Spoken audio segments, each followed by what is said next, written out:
O que interessa é a existência. O que podemos absorver dali e aplicar no plano existencial, tá certo?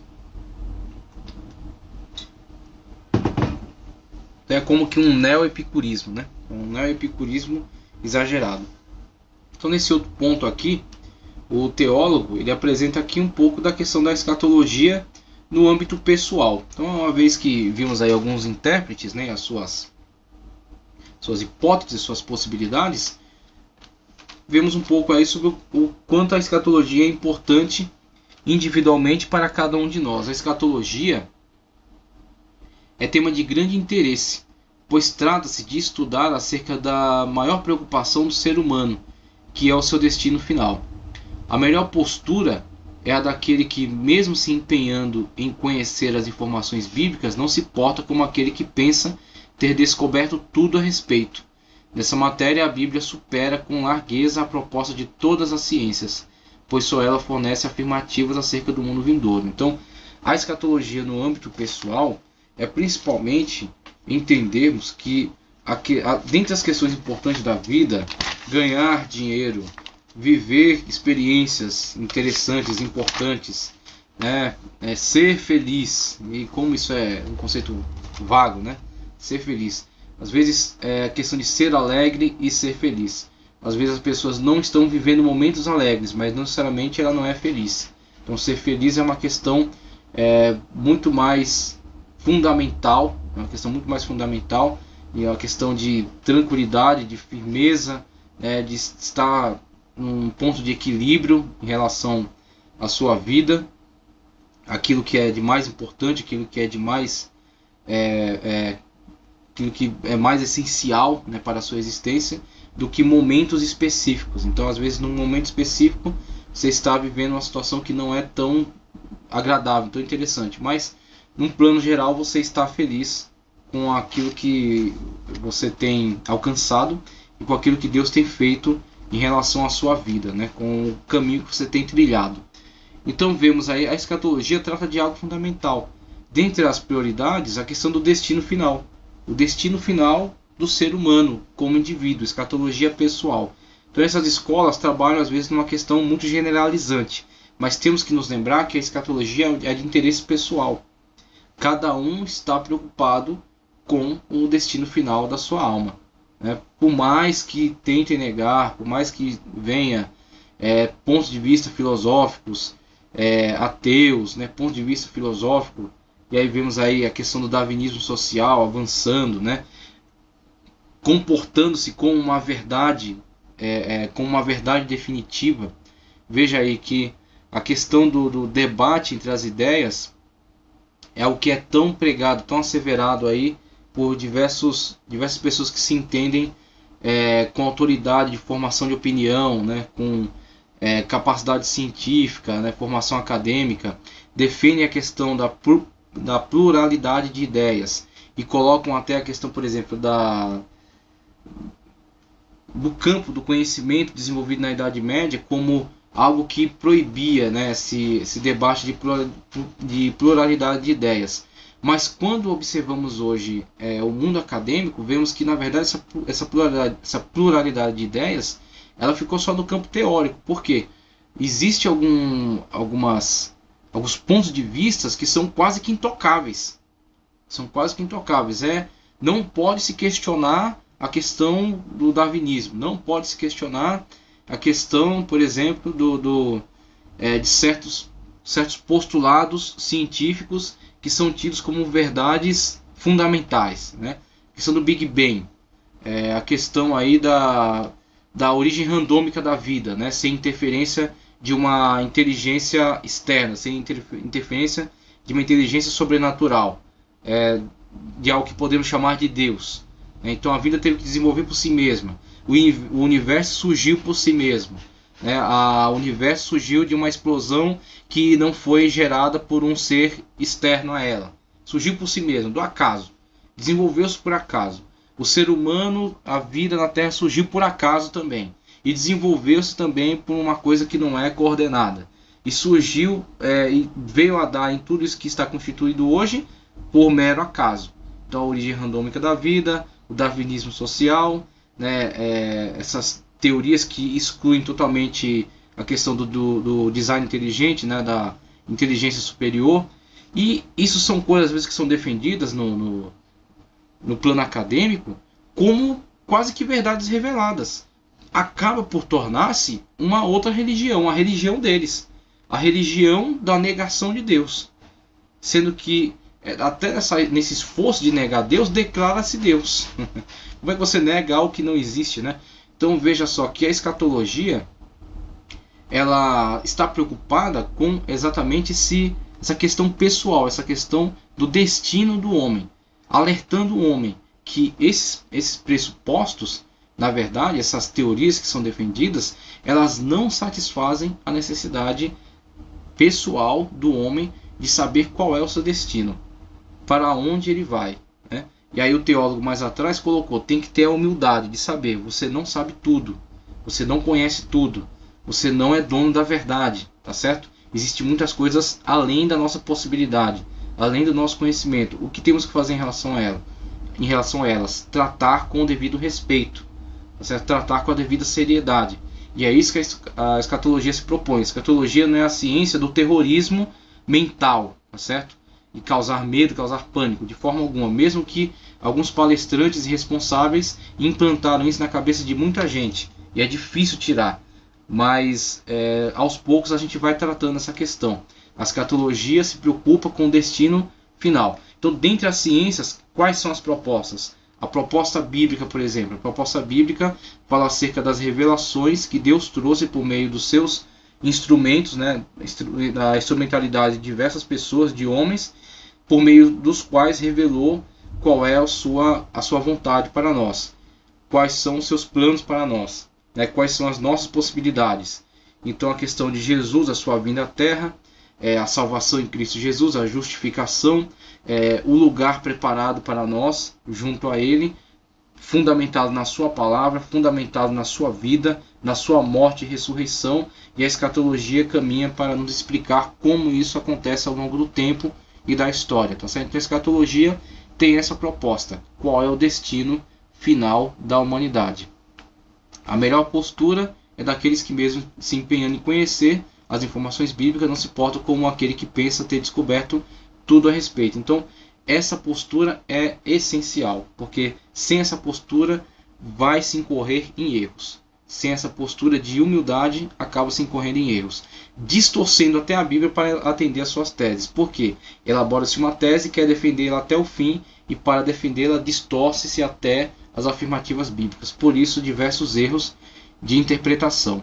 Nessa matéria, a Bíblia supera. Então, essa questão de superar, não é a questão de a Bíblia não se pode ouvir nada de outra ciência, somente a Bíblia. Não é essa questão de se isolar somente nos pressupostos bíblicos, não interagir com outras afirmações, com outras ciências.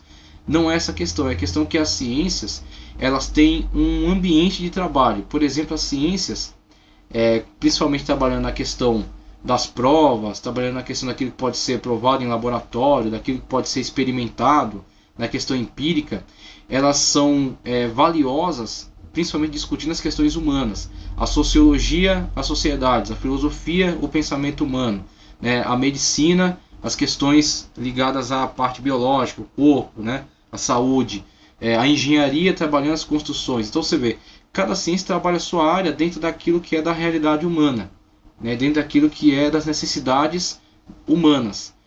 Agora, elas não poderiam se cobrar delas dar um parecer quanto às questões espirituais, porque não é matéria delas, não é da sua possibilidade. A Bíblia Sagrada é um livro constituído para tratar disso. É a área da Bíblia Sagrada, é a área da ciência bíblica, é a área da escatologia tratar acerca do final de todas as coisas. Então a Bíblia tem essa proposta, e essa proposta tem que ser analisada de uma forma séria, de uma forma comprometida com a verdade das Sagradas Escrituras. Então a escatologia pessoal, ela vem aí somente para alertar de que o interesse da escatologia é o interesse dos indivíduos, é também o interesse dos grupos, mas não somente deles, não é somente essa coisa generalizante, mas também o interesse individual, o interesse das pessoas, tá ok? E aí entramos então no primeiramente que acerca desse alerta sobre distorções no plano da escatologia. E depois na análise mesmo das escolas de pensamento, na verdade dos sistemas de pensamento. Vimos aí alguns pensadores, algumas hipóteses de interpretação, e agora vemos aí alguns sistemas, tá certo? Após isso vemos aí alguns sistemas. Dentre esses erros cometidos ao longo da história por pessoas que tentaram distorcer a Bíblia para entender, para atender aos seus pressupostos, vemos aí os Testemunhos de Jeová, tá certo? Testemunhos de Jeová, seus líderes Charles Taze Russell e Rutherford, e Frederick Franz profetizaram a volta de Cristo para, veja aqui, os reiterados erros causados sempre por pessoas que tentam adaptar a leitura bíblica às suas teses, aos seus postulados pré-formados. Então, forma-se um postulado, tenta-se adaptar a Bíblia para atender a essa tese formada, essa tese elaborada. Quando a Bíblia não atende a isso, em vez de alterar as suas teses ou de abandoná-las, que seria o melhor, o mais correto, eles vão reformulando, vão tentando readaptá-la. Então, tentaram prever a volta de Cristo para 1914, 1915, 1918, 1920, 1925, 1941 e finalmente 1975, todas tendo falhado. Mesmo assim, eles continuam insistindo nisso. Leia o livro, aconselhamos, Crise de Consciência, de Raymond Franz, tá ok? Que vai alertar, ele esteve envolvido com essas situações aqui, e ele vai dar um alerta a partir daquele que conhece de dentro aqui esse movimento. E os Adventistas do Sétimo Dia, que são um grupo que tem se difundido muito aqui no Brasil, inclusive com programas de rádio, de TV, igrejas, crescendo aí o número de igrejas, e principalmente as escolas. Tome cuidado com seus filhos que estudam em escolas de Adventistas do Sétimo Dia. Não estamos aqui atentando contra a questão da qualidade de ensino. Eles são muito sérios quanto à qualidade de ensino, só que eles defendem o seu postulado teológico. Então, em algum momento, eles vão tentar implantar na mente da criança algo do seu postulado teológico. Por exemplo, incentivar a criança a não comer carne de porco, incentivar a criança a não tomar café, incentivar a criança a entender, e aí quando entra pela questão dos estudos bíblicos, entender a Bíblia a partir do seu ponto de vista, tá certo? Sendo que eles têm uma estrutura que infelizmente falha em algumas doutrinas fundamentais. Por exemplo, dizer que Jesus é o anjo Miguel. Eles dizem que Jesus é o anjo Miguel. Por exemplo, dizer que nós não temos certeza de salvação, porque vai haver um juízo investigativo ainda, então ninguém tem certeza de salvação. Então, ou seja, Jesus não nos deu certeza de salvação. Tá certo? Defeitos doutrinários dos Adventistas do Sétimo Dia. A questão sabática. A salvação não é mais só através da graça da obra de Cristo Jesus, mas também através do sábado. Então, logo, existe novamente uma questão vinculada à lei. Aquilo que Paulo tanto refutou através da carta aos Gálatas, os Adventistas ressuscitam através da questão sabática. Tá certo? E aí tem também a teologia da aniquilação, dizendo que não haverá inferno. Aí eles dizem que os justos viverão eternamente e os ímpios serão aniquilados. Tá certo? Uma ideia que contradiz aquilo que a Bíblia fala, por exemplo, acerca do inferno, acerca do lago de fogo, né? Acerca do bicho que nunca morre, do fogo que nunca se apaga, do tormento eterno. Então, se nós não dermos esse alerta, nós estamos sendo infiéis em relação à Bíblia, porque a Bíblia é muito clara em relação a isso. Dentre outros erros, temos William Miller, que eles dizem que era batista, mas que na verdade era alguém que se dissociou da Igreja Batista e criou, né, implementou aqui essa tentativa, previu a volta de Cristo para 22/10/84. Diante do fracasso, ele se arrependeu e voltou para a Igreja Batista. Então ele não defendeu essa ideia enquanto um membro da Igreja Batista. Ele saiu da Igreja Batista, implementou essa tentativa aqui de prever a volta de Cristo para 22/10/84. Diante do fracasso, ele se arrependeu e voltou para a Igreja Batista. Então ele se arrependeu dessa bobagem que ele fez para então se reintegrar novamente à comunhão na Igreja Batista. Diante do fracasso, se arrependeu e voltou para a Igreja Batista. O Iran Edson reinterpretou, ele pegou do lixo aqui esta porcaria e reinterpretou o fracasso da profecia para dizer que Cristo sairia do Santíssimo e estava voltando. Quer dizer, ele começa a fazer elaborações, né? Começa a fazer aí imaginações e criar, né, alegorias para tentar encaixar as suas teses fracassadas. Então ele faz essa alegoria de que Cristo saiu do Santo dos Santos e está no lugar santo. E aí ele vai gradativamente voltando para buscar a igreja, sendo que em momento algum a Bíblia dá respaldo para isso. Isso aí vai precisar da teorização elaborada por ele. E aí, onde chega aqui o elo de ligação direto com os adventistas do sétimo dia. Junto com L. Gold White, ou L.G. White, e seu marido, fundaram esta igreja, a Igreja Adventista do sétimo dia. Inclusive, L.G. White sendo encarada como chamada de espírito de profecia, e os escritos dela são colocados num patamar de igualdade, de autoridade com relação à Bíblia Sagrada. Tá certo? É tão canônico quanto a Bíblia Sagrada, que é com certeza um erro. Então temos aí das previsões escatológicas, né, das previsões da volta de Cristo, os erros cometidos por aquele que tenta submeter ao texto as suas teorias, tá certo? Ou as suas teologias. E aí passamos a tratar dos sistemas dentro da escatologia. Então doutrinas milenistas, tá certo? Doutrinas milenistas. Como eu falei no início,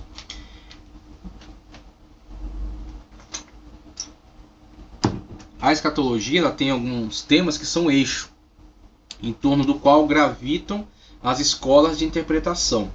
Então, o grande eixo escatológico é o milênio, aquilo que vai tratar acerca do milênio.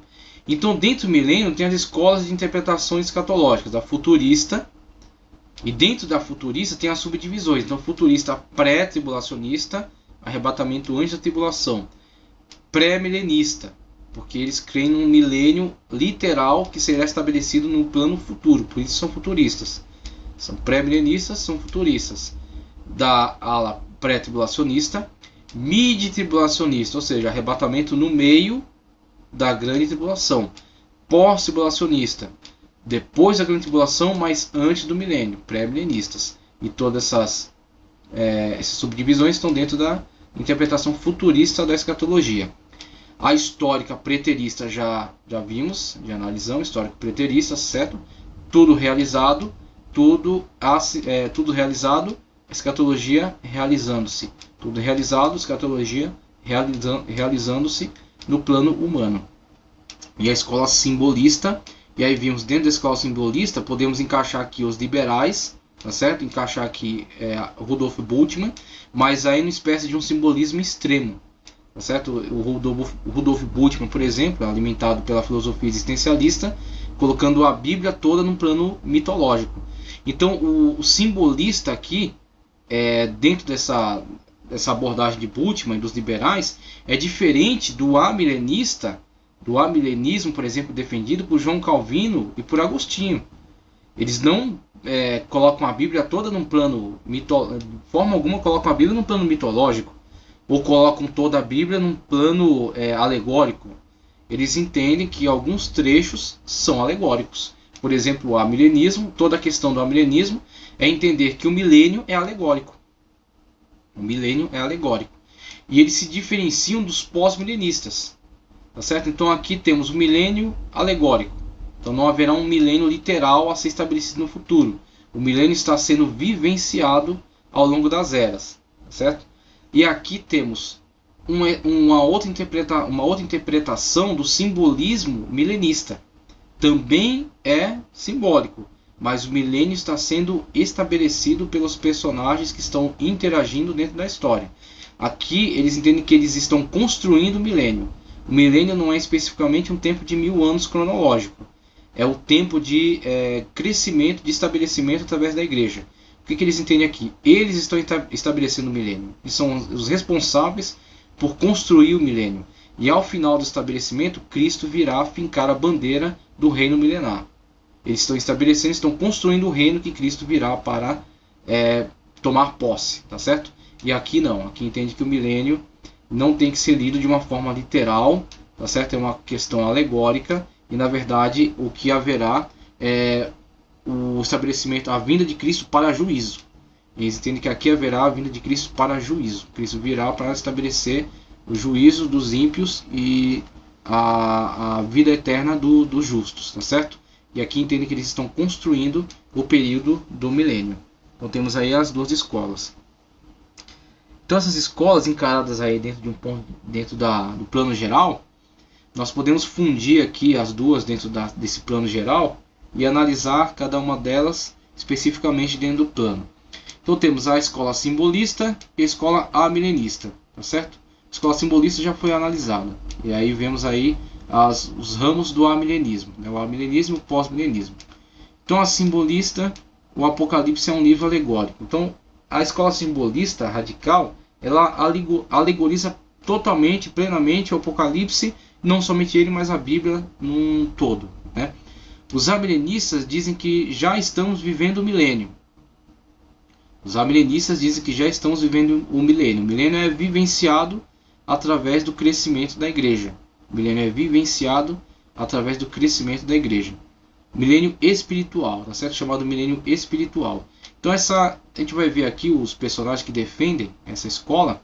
Eles nascem, por exemplo, essa abordagem aqui nasce dentro da escola alexandrina, que é uma escola que dá muito valor à questão da alegorização dos textos bíblicos.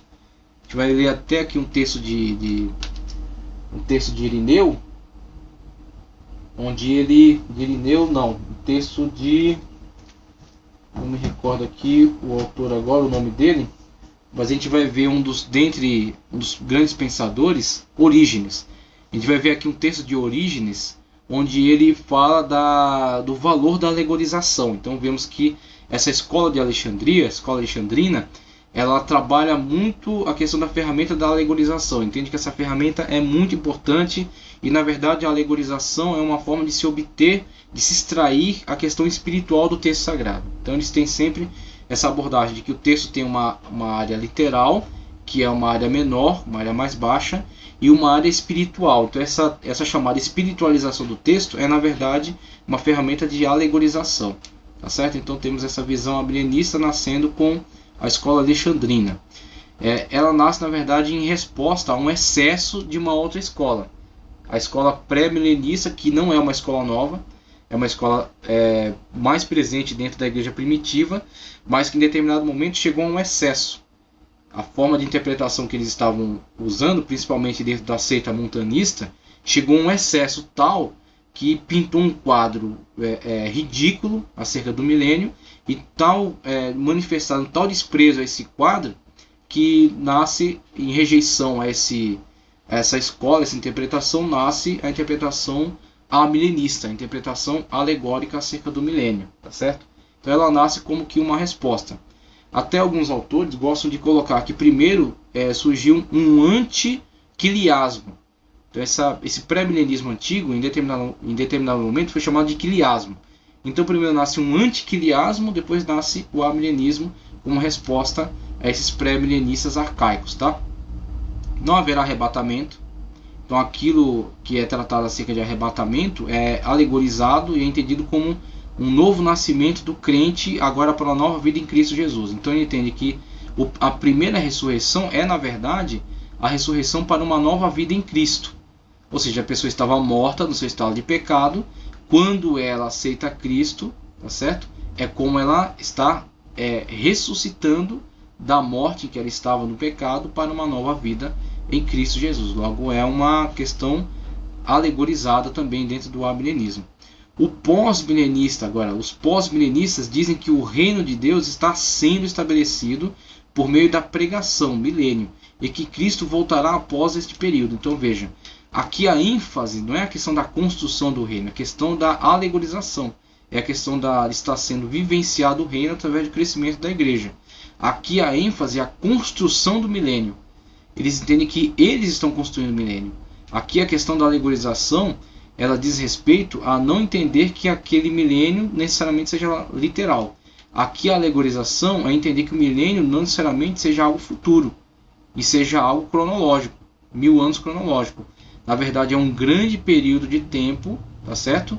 E é um aspecto que está sendo construído. Então o milênio não virá no futuro e será estabelecido drasticamente. Os pós-milenistas entendem, nós estamos construindo o milênio. Nós estamos trabalhando no milênio, certo? O milênio está sendo desenvolvido por nós, através da pregação do Evangelho. Então esse ponto de vista aqui, em determinado momento da igreja, ele foi muito importante. ele alimentou mentes que foram brilhantes na pregação do Evangelho. E através essa cooperação deles, o Evangelho se expandiu pelo mundo. Tá certo? Então temos aqui os pós-milenistas e aqui o plano geral do Apocalipse. Tá? O Apocalipse é interpretado alegoricamente ou espiritualmente, como gostam de chamar a escola alexandrina, a escola da alegorização, como uma intensa guerra entre o bem e o mal. Então aqui é o que há de mais importante. Você vê, esse conceito aqui também é usado pela escola simbólica, a escola existencialista, por exemplo, e os liberais. Tá certo? Aí é usado sempre como uma questão subjetiva, o bem e o mal. Então a questão é sempre colocada num patamar de uma luta entre o bem e o mal. A igreja estabelece o reino milenial. Aqui já é uma abordagem mais para o pós-milenismo. A igreja estabelece o reino milenial por meio da pregação. Os pós-milenistas dizem que Cristo voltará após o reino ser estabelecido. Então, enquanto o milenista não está preocupado com a volta de Cristo para estabelecer reino milenial. Por quê? Porque o milênio é alegórico. O milênio é o crescimento da igreja. Pronto, acabou. A igreja está crescendo, o evangelho está sendo pregado, isso é milênio. Isso é reino de Cristo. Quando Cristo vai voltar? Cristo vai voltar para o juízo.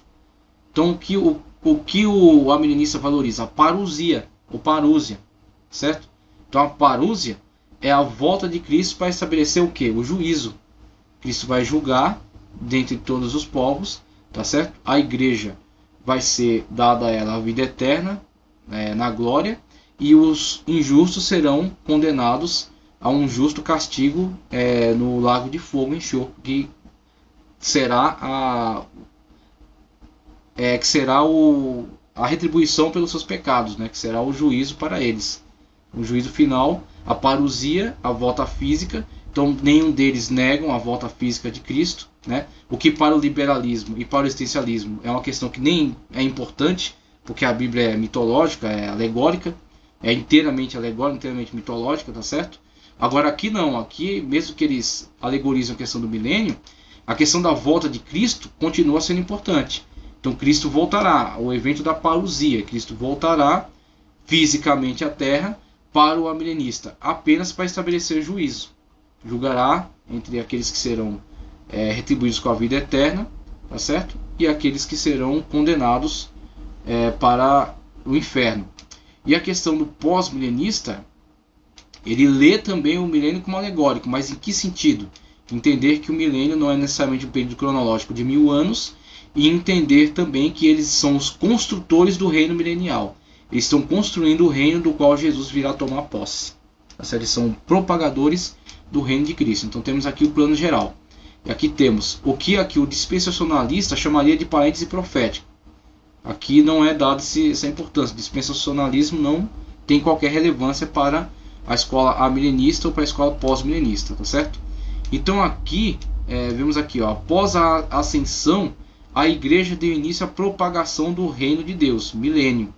E o que é retratado em Apocalipse trata-se de uma batalha entre o bem e o mal. Então o que chamaríamos aqui de 3 anos e meio de falsa paz e 3 anos e meio de grande tribulação, com todo o período de tribulação, aqui chamaríamos os dispensacionalistas de parêntese profético. Aqui chamaríamos de período de grande tribulação. Depois, a volta de Cristo junto com a igreja para estabelecer o milênio. Depois, novos céus e nova terra. Aqui não há esse tipo de interpretação, de necessidade. Então, tempo antes da vinda de Cristo, Cristo veio à terra, tá certo? Após Cristo vir à terra estabelecer a igreja, período milenial. Período milenial. Tudo isso aqui é o milênio. O milênio o que é? Para o pós-milenista, a construção do reino milenial. Eles estão trabalhando para construir o reino, propagando o evangelho, tá certo? Expandindo o reino de Deus, as igrejas, e finalmente Cristo virá e tomará posse do reino, quando então estabelecerá a igreja, tá certo? E depois estabelecerá o juízo. E ao final dos 1000 anos, Satanás será solto, corromperá algumas pessoas, mas será julgado e finalmente será enviado para a condenação eterna juntamente com os ímpios, tá certo? E para o amilenista? Para o amilenista, o milênio não é literal, ele é alegórico. E, na verdade, o milênio está sendo vivenciado no crescimento da igreja. O crescimento da igreja é o amilênio. Para quê? Para construir o reino? Não. O amilenista nem se importa com essa questão de a construção do reino para que isso venha tomar posse. Por quê? O milênio está sendo vivenciado na vida da igreja, conforme ela vai se desenvolvendo, vai crescendo, e ao final Cristo virá para estabelecer o juízo. Então, quando Cristo vier, ele vai julgar entre aqueles que serão admitidos à vida eterna com Cristo e aqueles que serão condenados eternamente ao inferno. Tá, ok? Então temos aí um plano geral da questão amilenista, né? Vimos aí o final lá das escolas de interpretação com Bultmann. Vimos aí a questão do plano geral do amilenismo e do pós-milenismo. E na próxima aula passamos a analisar a questão do plano geral do amilenismo, certo? A questão do plano geral do amilenismo. Eu finalizo aqui com a leitura de Apocalipse 20, que vai ser o eixo em torno do qual gravitam as escolas amilenista, pós-milenista e pré-milenismo. Depois do pré-milenismo, vamos ver um conceito de interpretação associado ao pré-milenismo, que é o dispensacionalismo. Tá certo? Por enquanto, vamos ler aqui o livro de Apocalipse, o texto de Apocalipse 20, 1 ao 6, que é fundamento, que é a base de discussão dessas escolas. Apocalipse 20, 1 ao 6, que diz: E vi descer do céu um anjo que tinha a chave do abismo e uma grande cadeia em sua mão. Ele prendeu o dragão, a antiga serpente, que é o diabo e Satanás. Veja, e amarrou-o por 1000 anos.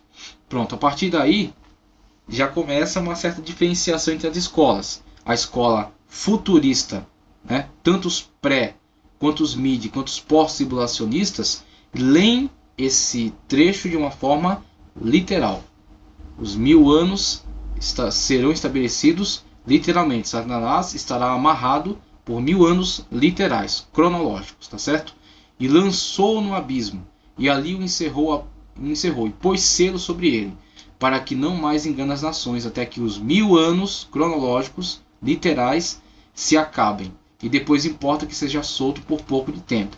Muito bem, então os futuristas, pré-milenistas, leem esse trecho de forma literal. Os amilenistas, alegoricamente, tá certo? Não cronologicamente. Os pós-milenistas, também alegoricamente, mas principalmente não cronologicamente. Eles dizem que Satanás está amarrado, por quê? Porque a igreja está reinante. Certo? A igreja está propagando o evangelho, na terra. Tá ok? E vi tronos, e assentaram-se sobre eles, e foi-lhes dado o poder de julgar. E vi as almas daqueles que foram degolados pelo testemunho de Jesus e pela palavra de Deus, e que não adoraram a besta, e nem a sua imagem, e nem receberam sinal em suas testas, nem em suas mãos. E viveram, e reinaram com Cristo durante 1000 anos. E viveram e reinaram com Cristo durante 1000 anos. Está grifado aqui em vermelho porque é um texto fundamental. Mas os outros mortos não reviveram, até que os 1000 anos se acabaram.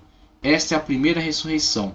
Esta questão aqui de ser a primeira ressurreição, o pré-milenista entende. Houve uma ressurreição literal no início do período milenial que está sendo inaugurado por Cristo. Aqueles que foram ressuscitados estão reinando com Cristo durante esse período literal desse reino na terra, durante 1000 anos. E os outros são aqueles que foram corrompidos pela besta, não foram ressuscitados, e estão junto com todo o grupo de outras pessoas mortas ao longo da história e que só serão ressuscitadas no juízo final. O amilenista disse, de forma alguma. Essa primeira ressurreição fala da ressurreição, da condição daquele que estava morto em pecado e foi ressuscitado para viver uma vida de santidade, de santificação. Tá certo? Então, não reviveram por quê? Continuaram nos seus pecados e serão julgados ao final, no juízo final. Tá certo? A primeira ressurreição é a ressurreição daqueles que estão em comunhão com Cristo. Os pós-milenistas também abraçam esse conceito. Os pós-milenistas e os amilenistas